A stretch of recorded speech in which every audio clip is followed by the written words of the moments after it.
ಕರ್ನಾಟಕ ಬಿಜೆಪಿಯವರು ಮೊದಲು ಕೇಂದ್ರ ಸರ್ಕಾರದ ವಿರುದ್ಧ ಪ್ರತಿಭಟಿಸಲಿ, ಅಗತ್ಯ ವಸ್ತುಗಳ ಬೆಲೆ ಏರಿಸುವ ಮೂಲಕ ಕೇಂದ್ರ ಸರ್ಕಾರ ಜನಸಾಮಾನ್ಯರಿಗೆ ಹೊರೆ ಮಾಡಿದೆ ಎಂದು ಬೆಳಗಾವಿಯಲ್ಲಿ ಮಾಧ್ಯಮಗಳಿಗೆ ಪ್ರತಿಕ್ರಿಯೆಯನ್ನು ನೀಡಿದಂತಹ ಮಹಿಳಾ ಮತ್ತು ಮಕ್ಕಳ ಅಭಿವೃದ್ಧಿ ಇಲಾಖೆಯ ಸಚಿವರಾದ ಲಕ್ಷ್ಮೀ ಹೆಬ್ಬಾಳ್ಕರ್ ಅವರು ಈ ರೀತಿಯಾಗಿ ಆರೋಪವನ್ನು ಮಾಡಿದ್ದಾರೆ. ಅಷ್ಟಕ್ಕೂ ಅವರು ಮುಂದುವರೆದು ಮಾತನಾಡಿದ್ದು ಏನು ಅನ್ನೋದನ್ನು ಕೇಳೋಣ ಬನ್ನಿ. ಈಗ ನೋಡ್ತಾ ಇದ್ದೀವಿ, ಸೈಟ್ ವಿಸಿಟ್ಗೆ ಹೋಗ್ತಾ ಇದ್ದೀವಿ. ಬೆಳಗಾವಿ ಬೆಳಿಬೇಕು ಅಂತಂದರೆ ಬೆಳಗಾವಿ ಗ್ರಾಮೀಣದಲ್ಲಿನೇ ಅವಕಾಶ ಇದೆ. ನಾವು ಸಿಟಿಯನ್ನು ಬೆಳೆಸಬೇಕು ಅನ್ನೋದು ಉದ್ದೇಶ ನಮ್ಮೆಲ್ಲರದು. ಸೊ ಒಂದು 3 ಸೈಟನ್ನು ನಾವು ಈಗಾಗಲೇ ಐಡೆಂಟಿಫೈ ಮಾಡಿದ್ದೀವಿ. ಸುವರ್ಣಸೌಧ ಹತ್ತಿರ ಒಂದು, ಕನಬರಗಿಯಲ್ಲಿ ಒಂದು, ಹಿಂಡಲ್ಗಾದಲ್ಲಿ ಒಂದು. ಸೊ ಸುವರ್ಣಸೌಧ ಸ್ವಲ್ಪ ಸಿಟಿಗೆ ದೂರ ಆಗುತ್ತೆ. ಹಿಂಡಲ್ಗ ಅಂತಂದರೆ ಈಗ ಬೆಳಗಾವಿ ಹಿಂಡಲ್ಗ ಎಲ್ಲ ಒಂದಾಗಿಬಿಟ್ಟಿತ್ತು. ಸೊ ಅಲ್ಲಿ ಈಗ ಜಿಲ್ಲಾ ಉಸ್ತುವಾರಿ ಸಚಿವರು, ನಾವು DC ಅವರು ಎಲ್ಲರೂ ಈಗ ಹೋಗ್ತಾ ಇದ್ದೀವಿ. ಹಿಂಡಲ್ಗಾದಲ್ಲಿ ಒಂದು 4 ಎಕರೆ 4.5 ಎಕರೆ ಇದೆ. ಸುವರ್ಣಸೌಧ ಹತ್ರ ನಮಗೆ ಸಿಕ್ಕುತ್ತೆ, ಒಂದು 10 ಎಕರೆವರೆಗೂ ಸಿಕ್ಕಬಹುದು.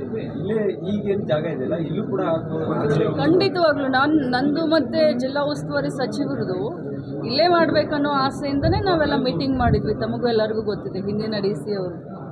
ಆದರೆ ಏನಾಗಿದೆ, ಇವೆಲ್ಲ ಹೆರಿಟೇಜ್ ಬಿಲ್ಡಿಂಗ್ಸ್, ಇವೆಲ್ಲ ಏನಿದಾವೆ, ಸಬ್ ರಿಜಿಸ್ಟ್ರ್ ಆಫೀಸ್ ಆಗಲಿ, ಈ ಬಿಲ್ಡಿಂಗ್ಗಳಾಗಲಿ, ಇವೆಲ್ಲ ಹೆರಿಟೇಜ್ ಬಿಲ್ಡಿಂಗ್ಸ್, 100 ವರ್ಷ ಹಿಂದಿನ ಬಿಲ್ಡಿಂಗ್ಗಳು.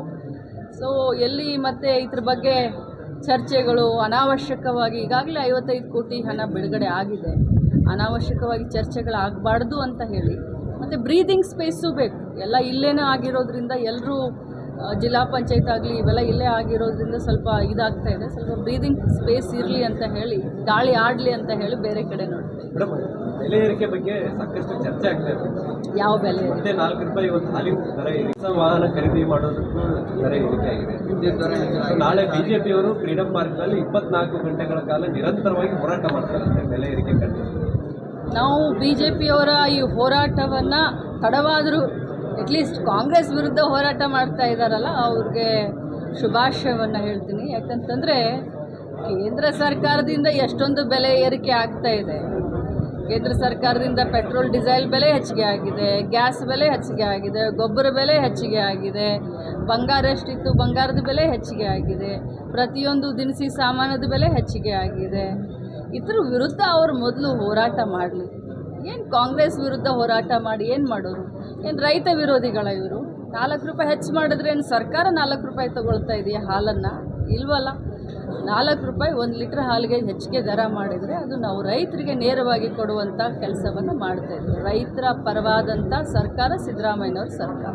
ಪೆಟ್ರೋಲ್ ಡೀಸೆಲ್ ಬೆಲೆ ಏರಿಕೆ ಆದಾಗ ಧ್ವನಿ ಎತ್ತಿಲ್ಲ ಕೇಂದ್ರದ ಸರ್ಕಾರ. ಹೌದು, ಇಷ್ಟು ಜನ MP ಗಳಿದ್ದಾರೆ, ಇಷ್ಟು ಘಟಾನುಘಟಿಗಳ ನಾಯಕರಿದ್ದಾರೆ. ಯಾರು ಕೇಂದ್ರ ಸರ್ಕಾರದಲ್ಲಿ ಕರ್ನಾಟಕ ರಾಜ್ಯಕ್ಕೆ ಅನ್ಯಾಯ ಆಗ್ತಾ ಇದೆ, ನಮಗೆ ಬಜೆಟ್ನಲ್ಲಿ ನಮಗೆ ಕಡಿಮೆ ಹಣ ಕೊಟ್ಟಿದ್ದಾರೆ, ನಮ್ಮ ಹಕ್ಕು ನಮ್ಮ ತೆರಿಗೆ ಅಂತ ಹೋರಾಟ ಮಾಡಿದ್ವಿ, ಅದರಲ್ಲೂ ಕೂಡ 1% ಕಡಿಮೆ ಕೊಡ್ತಾ ಇದ್ದಾರೆ. ಅದನ್ನೆಲ್ಲ ತೆಗೆದುಕೊಂಡು ಬರೋದು ಬಿಟ್ಟು ಜನರ ದಾರಿಯನ್ನು ತಪ್ಪಿಸ್ಲಿಕ್ಕೆ ಹೆಚ್ಚಾಯಿತು ಅಂತಂದರೆ ಮತ್ತು ಹಾಗಾದರೆ ನಾವು ಕೇಳೋಕ್ಕೆ ಬಯಸ್ತೀವಿ ಅವ್ರನ್ನ. UPA ಗೌರ್ಮೆಂಟ್ ಇದ್ದಾಗ ಎಷ್ಟಿತ್ತು ಪೆಟ್ರೋಲ್ ಡೀಸೆಲು, ಈಗ ಎಷ್ಟಾಗಿದೆ? ಸಿಲಿಂಡ್ರ್ ಬೆಲೆ ಕಾಂಗ್ರೆಸ್ ಪಕ್ಷದ ಸರ್ಕಾರ ಕೇಂದ್ರದಲ್ಲಿದ್ದಾಗ ಎಷ್ಟಿತ್ತು, ಈಗ ಎಷ್ಟಾಗಿದೆ? ಅಲ್ಲ, ನಾವು ಕೇಳಬೇಕಾಗತ್ತೆ. ಅವ್ರು ಮಾಡಿದಾರಂತೆ ನಾವು ಮಾಡ್ತಾ ಇಲ್ಲ. ಅವರ ಹಾಗೆ BJPಯವರ ಹಾಗೆ ಅವೈಜ್ಞಾನಿಕವಾಗಿ ನಾವು ಮಾಡ್ತಾ ಇಲ್ಲ. ನಾವು ರೈತರಿಗೆ ಅನುಕೂಲ ಮಾಡ್ತೇವೆ. ರಾಜ್ಯದ ಹಣಕಾಸಿನ ಖಜಾನೆಯಿಂದ ಕೊಡಬೇಕಾಗಿತ್ತು, ಸಾಮಾನ್ಯ ಯಾಕೆ ಆಗ್ತಾರೆ?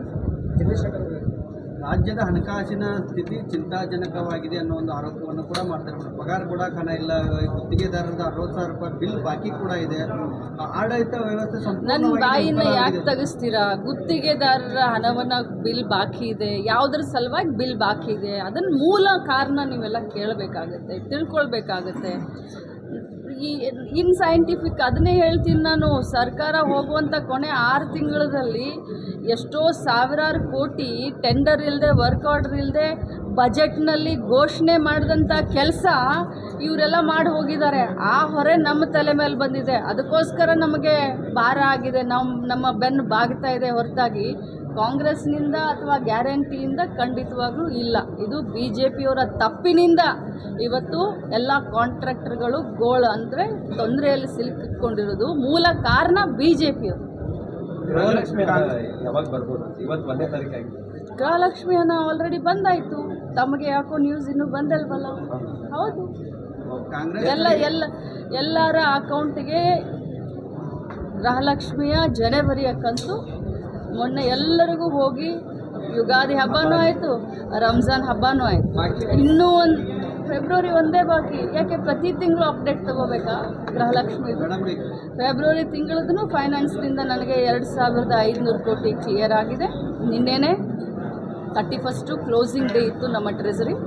ನಿನ್ನೆ 2,500 ಫೆಬ್ರವರಿ ತಿಂಗಳದ್ದು ನನ್ನ ಖಾತೆಗೆ ಅಂದರೆ ಮಹಿಳಾ ಮಕ್ಕಳ ಕಲ್ಯಾಣ ಇಲಾಖೆಯ ಖಾತೆಗೆ ಹಣ ಬಂದಿದೆ. ಸೊ ಏಪ್ರಿಲ್ 2ನೇ ವಾರದಿಂದ ಫೆಬ್ರವರಿದೂ ಕ್ಲಿಯರ್. ಮೇಡಮ್, ಕಾಂಗ್ರೆಸ್ನಲ್ಲಿ ಇನ್ ಫೈಟಿಂಗ್ ಅಂದರೆ DKC ವರ್ಸಸ್ ಸಿದ್ದು ನಡುವೆ ಇನ್ ಫೈಟಿಂಗ್ ಶುರುವಾಗಿದೆ. ಅದೇ ಕಾಂಗ್ರೆಸ್ಗೆ ಮತ್ತು ಕಾಂಗ್ರೆಸ್ ಸರ್ಕಾರದಲ್ಲಿ ಭ್ರಷ್ಟಾಚಾರ ಹೆಚ್ಚಾಗಿದೆ ಅನ್ನೋ ಒಂದು ಆರೋಪವನ್ನು ಕೂಡ ಮಾಡ್ತಾರೆ. ಅವ್ರ ಬಗ್ಗೆ ಏನು ನಾನು ಮಾತನಾಡಲಿಕ್ಕೆ ಬಯಸಲ್ಲ. ನೀವು ಕೂಡ ಅದನ್ನು ಜಾಸ್ತಿ ತೋರಿಸೋದು ಬಿಟ್ಬಿಟ್ಟು. ಕೊನೆಯದಾಗಿ ಲಕ್ಷ್ಮೀ ಹೆಬ್ಬಾಳ್ಕರ್ ಅವರು ಯತ್ನಾಳ್ ವಿಚಾರದಲ್ಲಿ ಈ ಹಿಂದೆ ಕೂಡ ಅವರು ಭಾಷಣ ತೆಗೆದು ನೋಡಲಿ ಅಣ್ಣವರು ಮುಖ್ಯಮಂತ್ರಿ ಆಗೋ ಕೆಪಾಸಿಟಿ ಇದೆ ಅನ್ನುವಂಥ ನಿಟ್ಟಿನಲ್ಲಿ ಭಾಷಣ ಮಾಡಿದರು. ಇವತ್ತು ಯಾಕೆ ಈ ರೀತಿ ಮಾತಾಡ್ತಾ ಇದ್ದೀರಿ? ನೋಡಿ, ನಾನು ಏನು ಮಾತಾಡಿದ್ದೀನಿ ಅವ್ರ ಬಗ್ಗೆ ತಾವು ತೆಗೆದು ನೋಡಿ. ನೀವು ಏನು ಪ್ರಶ್ನೆ ಕೇಳಿದ್ರಿ? ಯಡಿಯೂರಪ್ಪ ಅವರು ಸಿದ್ದರಾಮಯ್ಯನವರು ಒಳ ಒಪ್ಪಂದ ಅಂದಿದ್ದಾರೆ ಅಂತ ಕೇಳಿದ್ರಿ ಯತ್ನಾಳ್. ಅದಕ್ಕೆ ಅವ್ರ ತಲೆಗೆ ನಾಲ್ಗೆಗೆ ಕನೆಕ್ಷನ್ ತಪ್ಪಿದೆ. ಆ ರೀತಿ ಏನಿಲ್ಲ ಅಂತ ನಾನು ಇದನ್ನು ಬಿಟ್ಟರೆ ಇನ್ನೇನು ಮಾತಾಡಿದ್ದೀನಿ? ಅವ್ರು ನಮ್ಮ ಸಮಾಜದ ಮುಖಂಡರಂತಲೇ ಹೇಳಿದ್ದೀನಿ. ಅವ್ರ ಬಗ್ಗೆ ಗೌರವ ಇದೆ ಅಂತಲೇ ಹೇಳಿದ್ದೀನಿ. ಅವ್ರು ಆದಷ್ಟು ಬೇಗ ಹೊಸ ಪಕ್ಷ ಕಟ್ಟಲಿ ಅಂತಲೂ ಹೇಳಿದ್ದೀನಿ. ಆ ಹೊಸ ಪಕ್ಷಕ್ಕೆ ಶುಭವನ್ನು ಕೂಡ ಹಾರೈಸಿದ್ದೀನಿ. ಈಗ ಯತ್ನಾಳ್ ಅವರು ಏನು ಹೇಳ್ತಾರೆ, ಕಾಂಗ್ರೆಸ್ ಮುಸ್ಲಿಮರ ಪಕ್ಷ ಸತ್ರು ಈ ಜನ್ಮ ಎಲ್ಲ ಮುಂದಿನ ಜನ್ಮಕ್ಕೂ ಮುಸ್ಲಿಮರ ಪಕ್ಷ ಅನ್ನೋದನ್ನು ಒಪ್ಕೋತಾರೆ. ನೋಡಿ, ಸರ್ವ ಜನಾಂಗದ bureau report Prateek Chitagi, BV5 news Kannada, Belagavi. Thanks for watching. Read, discuss and debate with editor Dr. Yan Prashant Rao. Wanted reporters in print, digital and visual media for Bharat Vaibhav Daily Newspaper, BV News 5 Channel and BV Fast Web News from all the talukas of Karnataka, Goa and Maharashtra. If interested, send your resume to 9019229369.